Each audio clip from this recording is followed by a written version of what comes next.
இதான் எனக்கு கடைசி நாளே. இந்த மண்ணில் நான் வாழ்ற கடைசி நாளே. தாய் வயிற்றுல பிறந்த இந்த ரயில் பயணத்துல என் வாழ்க்கையை நான் முடிச்சுக்க போறேன். இந்த உலகத்துல எனக்குன்னு யாருமே இல்லை. இந்த உலகமே எதிர்பார்க்கறது பணத்தை மட்டும்தான். பெத்தவங்களே பணத்தை எதிர்பார்த்துட்டாங்க. இதுக்கப்புறம் எனக்கு நீங்க யாருமே இல்லை. நான் வாழ்றதை விட சாவறது மேலே. இந்த பணத்தினால கொண்டாடவும் படுறாங்க, அதே பணத்தினால நம்மளை அடிமையாக்குறாங்க. வேண்டாம், போதும். இந்த தனிமை வாழ்க்கை போதும், போலாம்.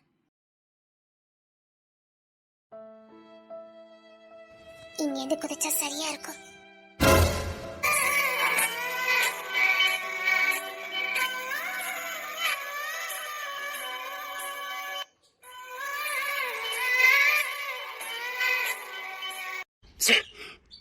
பணத்துக்காக என் சொந்தக்காரங்க முன்னாடி அவமானப்படுத்திட்டாலே. எப்படியாவது இந்த பணத்தை மூஞ்சில தூக்கி எறியணும். பெரிய அசிங்கமா போச்சுனே. கையில பணம் இல்லாம கிறுக்கு பிடிக்கிறேன். அம்மாவும் அப்பவும் புரிஞ்சுக்கவே இல்லை. நீ எதுக்கு அவகிட்ட பணத்தை வாங்குறேன்னு எல்லாரும் முன்னாடி என்கிட்ட கேள்வி கேட்கறாங்க. இன்னும் 2 லட்சம் ரூபாய் மட்டும் இருந்தேன்னா அதை நான் முதல்ல போட்டேன்னா கண்டிப்பா வட்டி முதல்ல என்னால அடைக்க முடியும். பைத்தியம் பிடிக்குது. 2 லட்சம் ரூபாய்க்கு நான் இப்ப எங்க போட்டோம்? செத்துலான்னு தோணுது. இப்ப 2 லட்சம் ரூபாய்க்கு எங்க போட்டோம்? எல்லாத்தையும் பைக்கு வரைக்கும் நான் அட வச்சுட்டேன். என்னால பரட்ட முடியல. ஆசையா வாங்கின பைக்கு எத்தனை வருஷம் கனவு, அதையும் அடமான வச்சுட்டேன். எல்லாம் போயும் என்னால இப்ப எதுவும் பண்ண முடியல. சாரிங்க, சாரி சாரிங்க. நான் நீங்க எது கவலைக்கல. இங்க வந்து கட்டிட்டேனே. அந்த பொண்ணு வேற என்ன குறுக்குன்னு பாக்குதேன். அவட்ட கேட்டு பார்ப்போம். கிடைச்சா ஓகே, இல்லைன்னா அவ்வளவுதான். வாழவே கூடாது.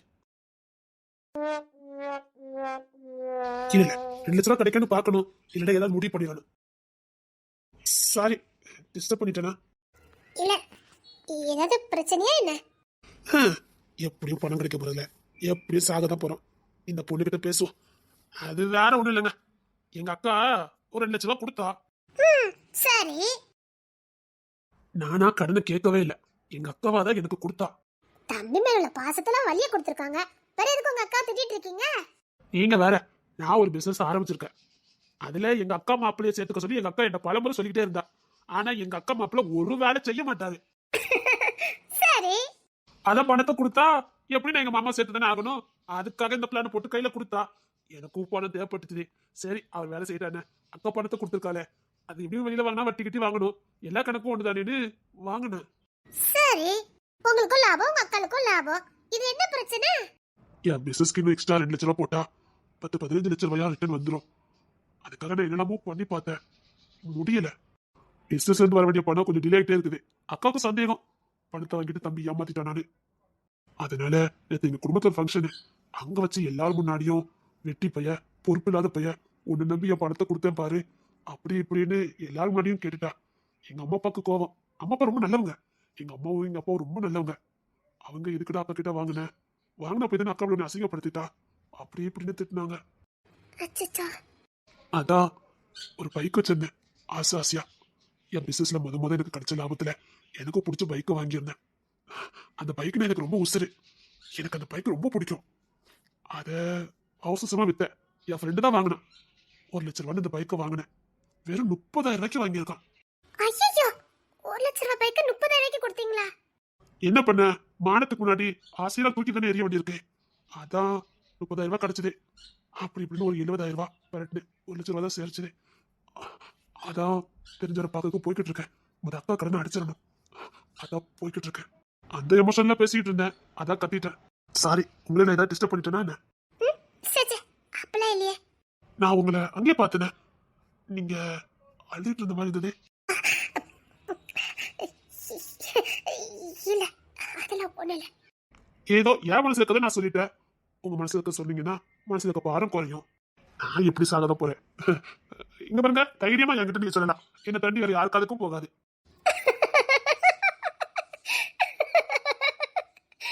அப்பா, சாகத்துக்கு முன்னாடி ஒரு அழகான சிரிப்பு பார்த்துட்டேன். அழகா சிரிக்கிறீங்க. சாப்பிட்டியான்னு கேட்கறதுக்கு ஆள் இல்ல, அதான். சரி, நான் இறங்குற இடம் வந்துட்டேன். நான் வரேன். சரி, நான் போயிட்டு வரேன். இன்னைக்கு சாக வேண்டாம். இதுல யாரு பணம் போட வேண்டியிருக்கு? டெபாசிட் பண்றவங்களுக்கு 3வது நம்பர்மா. சார், மேனேஜர் வந்துட்டாங்களா? வந்துட்டாங்க மேடம். ஓ, மேனேஜர் சாரை பார்க்க வேண்டியிருக்குது. சரி, பார்த்துட்டு வரலாம். வந்த வேலை முடியல, ஒன்றும் கிடைக்கல. அக்கா கடன் அடைக்காம சாகக்கூடாது. அப்புறம் என்ன கோலன்னு சொல்லிடுவா. சரி, இப்ப நான் பணத்துக்கு என்ன பண்ணணும்னு தெரியலையே. பேசாம பேங்க்ல லோனை போட்டா என்ன? வீட்டு பத்திரத்தை வச்சுதான் லோனை போடணும். வீட்டு பத்திரம் அப்பா பேர்ல இருக்குது. அப்பா கையெழுத்து போடுவாருன்னு தெரியலையே. அக்கா தங்கச்சி கையெழுத்துலாம் தேவைப்படுமோ? கேட்டா பெரிய ரகலை பண்ணிடுவாளுகளே. சின்னவா போட்டுருவா, பெரியவா என்ன பொண்ணு? வீட்டை வச்சா பணம் கிடைக்கும். இல்ல அப்பா அம்மா கிட்ட பேசி பார்க்கலாம். எப்படியும் வீட்டை அடை வச்சேன்னா ஓட்டு வீடு தான், ரொம்ப பணம் கிடைக்காதோ. சரி, அந்த நிலம் எடுத்தோமே நம்ம மெயின் ரோட்ல, அந்த பத்திரத்தை வச்சு எடுத்தா என்ன? பார்க்கலாம். ஏதாவது ஒண்ணு உள்ள வச்சாதான் முடியும்.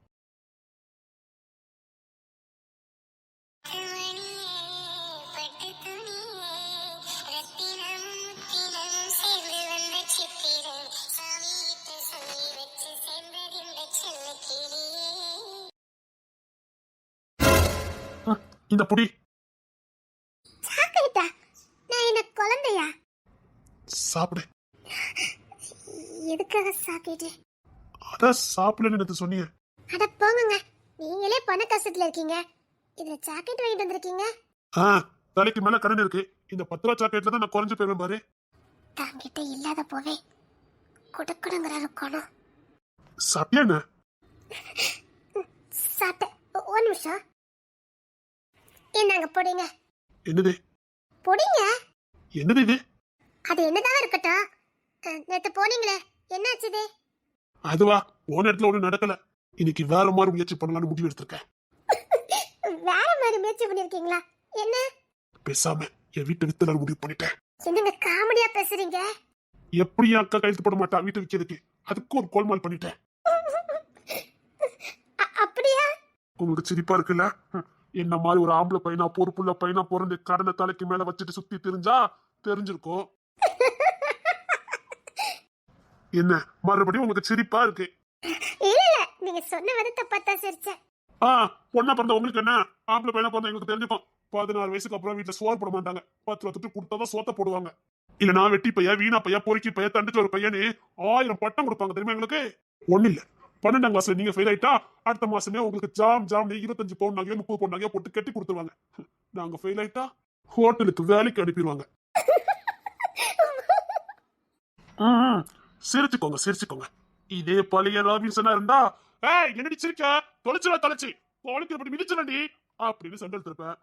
இப்போ வெட்டி ராபின்சனா போயிட்டேன். அதான் அமைதியா இருக்கு. ராபின்சன் நல்லா இருக்கு பேரு. வீட்டை எல்லாரும் ராபி ராபின் தான் கூப்பிடுவாங்க. அழகான பேர் ராபின்சன். கூப்பிடுறது எல்லாரும் ராபி தான். அதுல இப்ப நான் வேலை வெட்டி இல்லாம இருக்கேன்னா ஏதோ நாயை கூப்பிட்ட மாதிரி டே ராபி அப்படின்னு கூப்பிடுறாங்க. ஏன்னா இந்த பேர் வச்சாங்களோ தெரியல. உங்களுக்கு என்ன, பொண்ணா பிறந்துட்டீங்க, அதனால உங்களுக்கு கவலை கிடையாது, சிரிச்சுக்கிட்டே இருப்பீங்க. ஆமாமா, கவலையே கிடையாது. ஆனா ஒண்ணுங்க, இன்னொரு ஜென்மோன்னு இருந்தா நான் கண்டிப்பா பொண்ணா தாங்க பிறப்பேன். ஆமாங்க, இன்னொரு ஜென்மோன்னு இருந்தா நான் தெய்வத்திட்ட வேண்டதான். அடுத்த ஜென்மோன்னு ஒண்ணு இருந்தா என்ன பொண்ணா படிச்சுங்கன்னு கேட்டிருக்கேன். கண்டிப்பா என் வேண்டுதல் நிறைவேறும் நினைக்கேன். ஆமாமா, நான் கூட உங்களே மாதிரி ஆனா பிறக்கணும் தான் வேண்டி இருக்கேன். இந்த நாய் பொழப்பு வேண்டவே வேண்டாம். ஆனா மட்டும் பிறந்துடாதீங்க. அப்படியா? கொஞ்சம் பொண்ணா பிறந்து பாருங்க, சூப்பரா இருக்கும். அதான் என் வீட்டுல தங்கச்ச பாக்கணும். படிக்க எல்லாத்தையும் ஃபெயில் ஆயிட்டு வீட்டுல கிடக்கா, தெண்டச்சோறு தின்னுட்டு கிடக்கா. அவளை எங்க வீட்டுல தெண்டச்சோறுங்கிற வார்த்தையே வரமாட்டேங்குது. நான் 10 ரூபா கொடுக்கலன்னா தெண்டச்சோறு என்ன கூப்பிடுறாங்க. டிவி பாக்கா, ரீல்ஸ் பாக்கா, மொபைல பாக்கா, அவ வேலை ஒழுங்கா நடக்குது. நான் நாய் போடாத பாடுபட்டுக்கிட்டு இருக்கேன். ஏன் உங்ககிட்ட நீங்க மட்டும் தான் பையனா என்ன? ஒரு தம்பி கிடக்கான், 10ஆம் கிளாஸ் படிக்கான். அவனால எங்க வீட்டுல பெத்தாமலே இருந்துக்கலாம். எனக்கு எந்த விதத்துலயும் அவன் பிரயோஜனமே பட மாட்டான். அப்போ சார் தான் வீட்டுல மூத்தவரு. ஆம்பளை பையல நானா மூத்தவன். எங்க அக்கா ஒருத்தி இருக்கா, அவளை பக்கத்து ஊர்ல தான் கட்டி கொடுத்துருக்கோம், ரெட்டியாபுரத்துல. அவளை ரெட்டியாபுரத்துல கட்டி கொடுத்ததுக்கு கட்டி கொடுக்காமலே இருந்திருக்கலாம். முக்காசி நாள் எங்க வீட்டுல தான் கிடப்பான். அவ வர்றதெல்லாம் பிரச்சனையே இல்ல, வந்தா சும்மாவும் போக மாட்டா, சும்மாவும் இருக்க மாட்டா. என்ன சொல்றீங்க? வர்றதே ஏதாவது எடுத்துட்டு போறதுக்கு தான். பரவே, அந்த பொறுப்பு என் தலையில விழுது. ஒண்ணு இல்ல, எங்க அம்மா அம்மில அரைக்க முடியும் ஒரு மிக்ஸி கேட்டாங்க. சரி, நானும் சரி அம்மாப்பா ஒண்ணு ஒரு மிக்ஸி எடுத்து வச்சேன். வர எங்க அம்மா இன்னும் மிக்ஸி கேட்காவல. எதுக்கு அதான் வாங்கி கொடுத்துட்டீங்களே. அக்கா தூக்கிட்டு போயிட்டா. அம்மாக்கு மிக்ஸில அரைச்சு பழகிட்டு இப்ப அம்மாக்கு மிக்ஸில அரைக்காம அரைக்க முடியல. எப்படியாவது எப்பேற்பட்டாவது ஒரு மிக்ஸை வாங்கி கொடுறான்னு கேட்காங்க. என் நேரத்தை பாத்தீங்களா? நானே கடன் உடனே வாங்கி அந்த மிக்ஸை வாங்கி கொடுத்தா அவ தூக்கிட்டு போயிட்டா. இல்ல அவங்களும் எதுக்கு கல்யாணம் பண்ணாருன்னே தெரியல. எங்க அக்காவை எதுக்கு கல்யாணம் பண்ணிருக்காருன்னே தெரியல. ஒரு சம வாங்கி கொடுக்க மாட்டேங்காரு. நான் இங்க வாங்கி வச்சா அவ வீட்டுல கொண்டு நிறைச்சிருந்தா. அப்புறம் எங்க வீட்டுல இவ்வளவு பெரிய ஆம்பளை பையன் இருக்க, இந்த வீட்டுக்கு எந்த பொருளாவது நீ வாங்கி வச்சிருக்கியா? ஒரு ஆம்பளை பையனா உனக்கு எந்த பொறுப்பாது இருக்கான்னு என்ன பார்த்து மத்தவங்க கேள்வி கேட்காங்க. அதான் சொல்றேன், இந்த ஒரு ஜென்மத்தோட ஆம்பளை பொறுப்பை நிப்பாட்டிக்கலான்னு முடிவு பண்ணிட்டேன். எப்பவும் இப்படிதான் பேசுறீங்களா என்ன? அட போங்க. ஒரு நேரத்துல நான் எப்படி இருந்தேன் தெரியுமா? பேசவே மாட்டேன். எப்பவும் வீம்புல தான் சுத்திட்டு இருப்பேன். எனக்கு ரொம்ப பிடிச்சது பைக் ரேஸ். பைக்குன்னா எனக்கு அவ்வளவு பிடிக்கும். நான் என்னைக்கும் போதே கண்ணுக்காங்கிறதே பைக் ரேஸ் பண்ற மாதிரி தான். இந்த பாலா போன பொறுப்பு, இந்த சமுதாய கட்டமைப்பு எல்லாம் சேர்ந்து என் லைஃப், என் சந்தோஷம் எல்லாத்தையும் வச்சுட்டு ஒரு ஆம்பளை பையனா இப்படிதான் இந்த வயசுக்கு அப்புறம் இருக்கணும்னு அது ஒரு கட்டமைப்பு வச்சிருந்தாங்க. அதுபடிதான் இருந்தாகணும்னு ஒரு கட்டமைப்பு. 21 வயசு ஆயிட்டா கை நிறைய சம்பளத்தை பண்ணி கொடுக்கணும், வீடு கட்டணும், வாசல் கட்டணும். சேச்சே, அவனுக்குன்னு ஒரு வாழ்க்கை இருக்குது. அது வரைக்கும் தான் அவன் வாழ முடியும் அப்படி நீங்க யாருமே நினைக்கிறதே இல்ல. பைக் ரேஸ் கனவையே குழி தோண்டி புதைச்சிட்டேன். சரி ஃபீல் பண்ணாதீங்க. இனி எங்க? இனி அவ்வளவுதான். சரிங்க, நீங்க எந்த ஊரு? ஐயோ, ஊர் பேர் கேக்குறாரு. இங்க கலைடை கொச்சிதான். ஓ, கடைசியில மாணிக்க தெரியுமா? ஐயோ, யாரும் தெரியாதா? தெரியாது. அவன் என் கூட தான் படிச்சான். அவனுக்கு அந்த ஊர் தான். உங்களுக்கு? வீட்டப்புறம். ஓ, அப்படியா? சரி சரி, நான் இறங்குறேன். அம்பாசமுத்திர ஸ்டாப் வந்துட்டு நீங்க வந்து போக வேண்டியதான். சரி, நான் இறங்குறேன். சரி. ஆமா, இது என்னதுன்னு சொல்லவே இல்ல. பாருங்க, வீட்டு போய் பாருங்க. சரி, நான் வரேன்.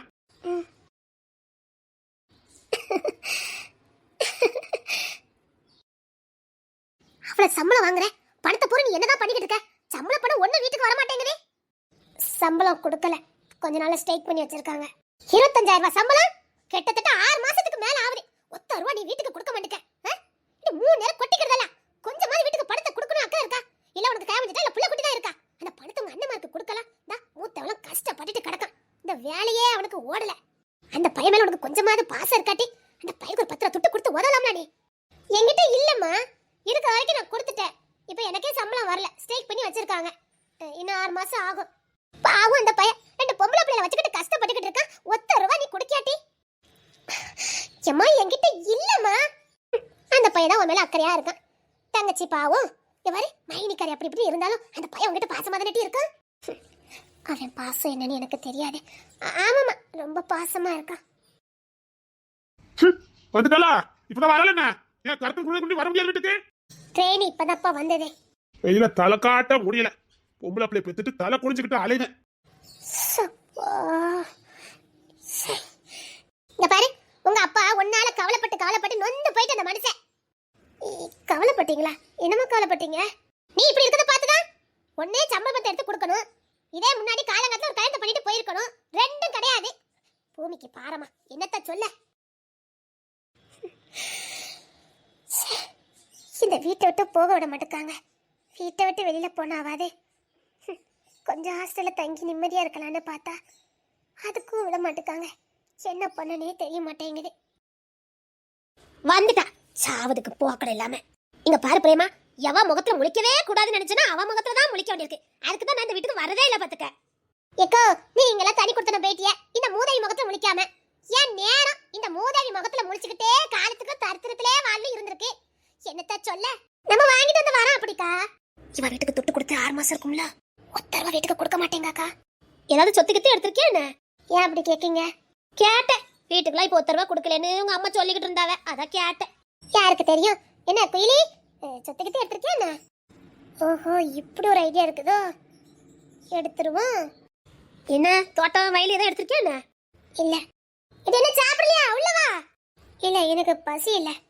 அதான் ஊர் விட்டு வெளில போய் வேலை பார்க்கல, ஹோட்டல்ல கிட்ட தின்னுட்டு வந்திருப்பா. வீட்டு சோறு ஒத்துக்கிடாது அவளுக்கு. என்னடி ஹோட்டல் தின்னுட்டு வந்துட்டியா? ஆமா, சாப்பிட்டுட்டு வந்துட்டேன். ஹோட்டல் ருசி கண்டவா வீட்டு சோறு சாப்பிடுவாளா என்ன?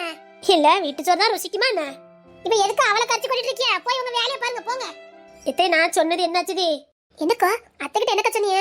அது ஒண்ணும் இல்ல பிரேமா, எங்க ஊர்ல ஒரு பையனை கல்யாணம் பண்ணி வச்சாவ பத்துக்க ஒரு பிள்ளைய. அந்த பிள்ளை மருந்து குடிச்சு செத்து போச்சுது. 2 பிள்ளைய விட்டுட்டு செத்து போயிட்டா பத்துக்க. அதான் அந்த பையனுக்கு பொண்ணு பார்க்காவலாம். கொஞ்சம் வயக்கடுக்கடி கிடக்குது. அதான் இவளை சொல்லியிருந்தேன்.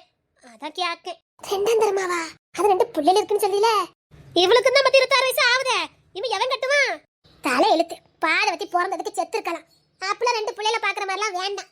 இவ பேங்க் வேலைக்கு போவாளா, அந்த பிள்ளைய பாப்பாளா? இப்ப பேங்க் வேலைக்கு போறேன்னு அவசியமானு கேட்க. அங்க பீடிக்கிட்டு சுத்திட்டு இருக்க வேண்டியதானே? அதானே பேங்க் வேலைக்கு போட்டானே பிள்ளைல பார்த்துட்டு பிடிச்சிட்டு இருக்க வேண்டியதானே? அவ சம்மதிக்க மாட்டா. வேணாட்ட கேட்டு பாருங்க. கேளுங்க காது மூத்த கலோ போயிருக்கா. கேளுங்க. ஒரு துப்பு வந்திருக்குது. அது முடிக்க என்ன? சப்பா, எனக்கு கல்யாணம் வேண்டாம். இனி எத்தனை நாளைக்கு இப்படி இருக்கதா வித்தியாசம்? நல்ல பையன்தான், நல்ல விவசாயம்லாம் பார்க்கான், தோட்டத்து வேலைக்கு போவானா. அவனை என்ன கல்யாணம் பண்ணிக்க? அவனுக்கு 35 வயசு தான் ஆகுது. நகை நெட்டில் ஒண்ணு வேண்டான்னு சொல்லிட்டான். அவன் மூத்த பொண்டாட்டிக்குள்ள நகை கொஞ்சம் இருக்குதான். என்னது? அது ஆமாமா, மூத்த பொண்டாட்டினா அவன் உயிரோட இல்ல, செத்துட்டா. மருந்து குடிச்சு செத்துட்டா. அவனுக்கும் அவளுக்கும் சண்டையா. அதெல்லாம் மருந்து குடிச்சிட்டா. பாதவத்தி விளங்கா போனவா. புருஷன் என்ன சண்டை வரதான் செய்யும். அதான் செத்துட்டா. அவ செத்துட்டா. அதனால ஒரு பிரச்சனை இல்ல. 2 பொம்பளை பிள்ளை இருக்குது. உனக்கும் வயசாகி போச்சு, இவன் பிள்ளை பிறக்காது. அதனால அதை பிள்ளையா நினைச்சுக்கிட்டு அவனை புருஷனா நினைச்சுக்கிட்டு வாளுக்கு வழிய பாரு. அப்படியா மைனி? உங்க முக கூட இன்னும் ஒரு வருஷத்துல டிகிரி முடிச்சிருவா. அவளை வேணா அவனுக்கு கட்டி கொடுங்களே. யார பத்தி நீ பேசிட்டு இருக்க? யா மவள அவனுக்கு கட்டி கொடுக்கணுமா? என்ன மைனி, நல்ல துப்புன்னு சொன்னியா, கட்டி கொடுக்க வேண்டியதானே? யாமவா காலேஜ் படிச்சிட்டு இருக்கா. நான் வேலை பார்த்துக்கிட்டு இருக்கேன். யாமவா இருக்க வயசுக்கும் அவனுக்கும் 78 என்ன? அவ படிச்சிட்டு கப்பல. அப்பலாம் யாம் பிள்ளை 2 தடவை கொடுக்கணும் எனக்கு ஒன்றும் அவசியமே இல்ல. யா பிள்ளைக்கு பணக்காரனா படிச்சவனா வேலைக்கு போன பார்த்து ஜாம் ஜாம்னு முடிப்பேன். உங்க வேலை இருந்தா பார்த்துட்டு போங்க. வந்துட்டாங்க.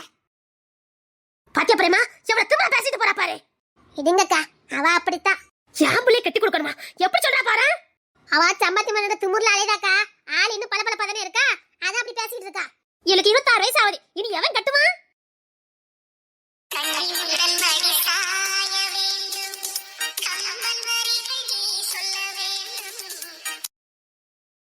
Hi, good morning. Good morning இருக்கட்டும். என்ன இது? என்ன இது? பாப்பா, அதான் கேட்டேன், எதுக்கு இந்த பையன் வச்சு என்கிட்ட கொடுத்து விட்ட? உங்களுக்கு தான். இங்க பாரு, நான் உன்கிட்ட என் மனசுல இருக்கதான் சொன்னதே. நான் உயிரோடு இருப்பேன்னு எனக்கே தெரியல.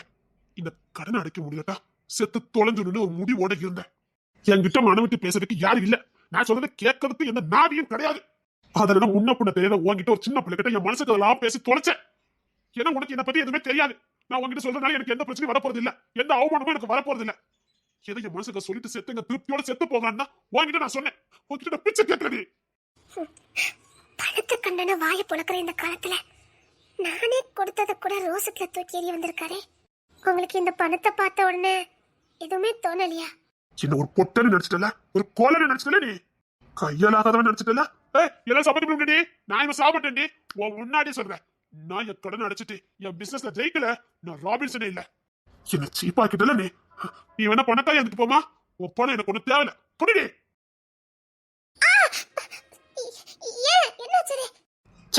என்ன சீப்பா கிட்டல நீ. ஏங்க அப்படி நினைக்கிறீங்க? ஏதோ உங்ககிட்ட சொன்னீங்கக்காக பணத்தை கொடுத்துட்டு போயிருக்கா. இந்த பணத்தை பார்த்தானே நம்ம கடனை அடைச்சிட்டு நம்ம நிம்மதியா வரலான்னு உங்களுக்கு தோணல? என் சொந்த உழைப்புல நான் மேல வந்ததான் எனக்கு கௌரவம். அதுதான் ஒரு ஆம்பளைக்கு அழகு. சரி வச்சிருக்காங்க, பணம் வந்துட்டு இத வச்சு பிரச்சனையை முடிச்சிடணும்னு நினைக்க வேண்டியதானே? சாவறதுக்கு இது எவ்வளவு பரவாயில்லையே. எனக்குன்னு ஒரு தன்மானம் இருக்குது. காசு பணத்துக்கு முன்னாடி என்ன தன்மானம் வேண்டியது இருக்குது? அதான் எல்லாரும் அசிங்கப்பட்டிருக்கீங்களே. அந்த அசிங்கத்துக்கு முன்னாடி இந்த பணம் ஒண்ணு உங்களுக்கு பெரிய விஷயம் இல்லையே. அவமானப்படுறதாண்டி உச்சத்துக்கு வருவான். அவமானப்படுறது நல்லது. வெறிய கொடுத்துருக்குது. முன்னேறணுங்கிற வெறிய. ஏதோ உன்கிட்ட பேச தொலைச்சுன்னு பேசுனா சே, இனிமேல் எங்காவது என்ன பார்த்து சிரிச்சா மூஞ்சி மாதிரிலாம் பேத்துவேன். போடே. சாகப்பொருளுக்கு பணம் எதுக்குன்னு உங்களுக்கு கொடுத்தேன். தனக்கு 1000 பண பிரச்சனை இருந்தோ அந்த பொண்ணு நேத்து ஒரு வார்த்தை சொல்லிட்டாலேங்கக்காக சாக்லேட்டை வாங்கிட்டு வந்தீங்க பாருங்க. இருக்கும்போது செய்யறது குணம் இல்ல, நம்ம கிட்ட இல்லாம இருக்கும் போதும் செய்ய நினைக்கிறோம் பாருங்க, அதுதான் குணம். அதை விட வேற என்ன சொன்னீங்க? இந்த பணத்தோடு தான் சாகும் நினைச்சேன். இந்த பணத்தை உங்களை மாதிரி ஒரு நல்லவருக்கு கொடுத்துட்டு அப்புறமா செத்து போலாம் நினைச்சேன். என்ன உளறிட்டு இருக்கா? பொண்ணுங்களுக்கு தான் எந்த பிரச்சனையுமே இல்லைன்னு சொன்னீங்களே. இப்ப நான் சொன்னா மட்டும் புரியவா போதே? அதெல்லாம் என்னால புரிஞ்சுக்க முடியும். சொல்லு. இந்த பணத்தை என் குடும்பத்துக்கு கொடுக்கறதுக்கு எனக்கு விருப்பம் இல்லை. கஷ்டத்துலயும் தான் கிட்ட பணம் இல்லாதப்போ எனக்காக நீங்க வாங்கி கொண்டு கொடுத்த அந்த சாக்லேட்ல என் மனசு மாறிச்சுது. என்கிட்ட இருந்து புடுங்கி புடுங்கி தின்னவங்களுக்கு கொடுக்கறதுக்கு எனக்கு மனசு இல்லை. எனக்கு புரியல. சுருக்கமா சொல்றேன், நான் ஏமாறப்பட்டவா. இல்லாத காதலுக்காக ஏங்குனவா. அந்த காதல் என் கண்ணு முன்னாடியே இன்னொரு வாழ்க்கையை அமைச்சுக்கிட்டு போச்சுதே. ஏமாறப்பட்டேன். அதனால வாழ வேண்டிய வாழ்க்கையை நான் இழந்தேன். நல்ல வரன்கள்லாம் கடந்து போச்சுது, வயசு கடந்து போச்சு, வாலிபம் கடந்து போச்சுன்னு இல்லாத முத்திரையெல்லாம் என் மேல சுமத்தி முதிர்கண்ணிங்கிற பட்டத்தை எனக்கு கொடுத்து ஓரமா ஒதுக்கப்பட்ட அவளை பெண்ணு. ஹாய், உனக்கு என்னடி வயசு இருக்கும்? இப்பதான் 25 முடிஞ்சு 26 பிறந்திருக்கேன். இது ஒரு வயசாடி? அப்படி சொன்னாதானே என்ன வச்சு அவங்க பிரயோஜனப்பட முடியும். இப்படியே அவங்க சொல்லி சொல்லியே எனக்கே நான் ஏதோ வயசான பொம்பளை மாதிரி ஒரு ஃபீல் வந்துட்டேன். 26 வயசா? எங்க அக்காவுக்கு கல்யாணம் பண்ணி கொடுக்கும்போது 28 வயசு. அது பார்த்தா என் தங்கச்சிக்கு இப்ப 23 வயசு. இன்னும் 2 வருஷம் போனா அவளும் 25 வயசு. ஆனா நாங்க இப்போதைக்கு கட்டி கொடுக்க மாட்டோம். ஏன்னா என்கிட்ட காசு பணம் இல்ல. ஒரு சிரிப்பு அழகா இருக்கு. போதும், அதை திட்டினீங்கல்ல. சச்சா, அப்பெல்லாம் இல்ல. ஒரு சூழ்நிலை தெரியாம திட்டேன். காதல்னு ஏதோ சொன்ன. அப்படின்னு நான் நினைச்சுக்கிட்டேன். அதனாலதான் இவ்வளோ பிரச்சனை. பாலா போன காதலி. பேசுனதில்ல, பழகினதில்ல, பக்கத்துல நின்று பேசுனது கூட கிடையாது. மனசுல நினைச்ச பாவத்துக்கு தண்டனை அனுப்பிச்சிட்டேன். பெத்தவங்களால ஒதுக்கப்பட்டேன். எனக்கு 2 அண்ணன், 2 பேரும் பக்கத்துல தான் இருக்கானுங்க. எங்க நான் பாரமா போயிடுவேணும்னு பயந்து ஒதுங்கினானுங்க. அண்ணிமாருக்கு என் சம்பள பணம் வேணும். கொஞ்ச நாளே எனக்கு கோபம். நான் சம்பள பணத்தை கொடுக்கவே இல்லை. அதனால வீட்டில் இப்பெல்லாம் எனக்கு தினமும் தீபாவளியும் பொங்கலும் தான். இந்த பணத்தை அவங்க கிட்ட கொடுத்தா அவங்கள சந்தோஷமா பாத்துக்குவாங்கல்ல? இந்த பணம் கரையிற வரைக்கும் சந்தோஷமா பாத்துக்குவாங்க. சரி. மாலை பிடிக்கல, அதான் சாகலன்னு முடிவெடுத்தேன். ஹாய், முட்டல் மாதிரி முடிவெடுத்துறாத. சரி, நான் கிளம்புறேன். இத வாங்கிக்கோங்களேன். உனக்கு நகை நட்டெல்லாம் சேர்த்துக்க. 2 லட்சம் ரூபாய் நான் புரட்டிடுவேன். அதுல எனக்கு ஒன்றும் பிரச்சனை இல்லை. நீ கவன மாதிரி அந்த தப்பான முடிவெல்லாம் எடுத்துறாத. இந்த பணத்தை நீங்க வாங்கிக்கிட்டீங்கன்னா திருப்தியா இருக்கும். இங்க பாரு, நான் உழைச்சி மேல வரணும்னு நினைக்கிறேன். நீயே பாவம். வேண்டாம், நீ இதை வச்சு நல்ல ஹாஸ்டல் பார்த்து போக வேண்டியதுன்னு. தூரனா பிரச்சனை இல்லை, பக்கத்து ஊர்ல தானே கேட்க முடியும். கேட்டா ப்ரூஃப் அது இதுன்னு கேட்குறாங்க. எங்க வீட்டில் என்ன நம்பி ஒரு ஆதார் கார்டு கூட கொடுக்க மாட்டேங்காங்க. ஓ, பரவாயில்ல, அட்ஜஸ்ட் பண்ணிக்கிடுவேன். இதை வாங்கிக்கோங்களேன். இல்ல வேண்டாம் ப்ளீஸ். என்னை நம்பி எங்க அப்பாவே வீட்டை கொடுக்கல, நீ எனக்கு இப்படி தார? அப்படிலாம் நினைக்காதீங்க, இந்தாங்க பிடிங்க. தேங்க்ஸ் சொல்ல மாட்டேன், பரவாயில்லையா? நான் சொன்ன ஏத்துக்க மாட்டேன், பரவாயில்லையா? இல்ல, நான் இதுக்கு தேங்க்ஸ் சொல்லனா ஏதோ எனக்கு தாழ்முறை பண்ண வந்துடும், அதான். நீங்க தேங்க்ஸ் சொன்னா நான் கொடுத்ததுக்கே அர்த்தம் இல்லாம போயிடும். நீ ரொம்ப நல்ல பொண்ணு. அதெல்லாம் ஒண்ணு இல்ல, நான் வாரேன். நீ எங்க வேலை பார்க்க? ஐயோ, அதே இல்ல, கண்டுபிடிச்சுக்கோங்க. சொல்லிட்டு போ. முடிஞ்சா கண்டுபிடிச்சுக்கோங்க. கண்டுபிடிக்கிறேன். வித்தியாசமான பொண்ணா இருக்கா.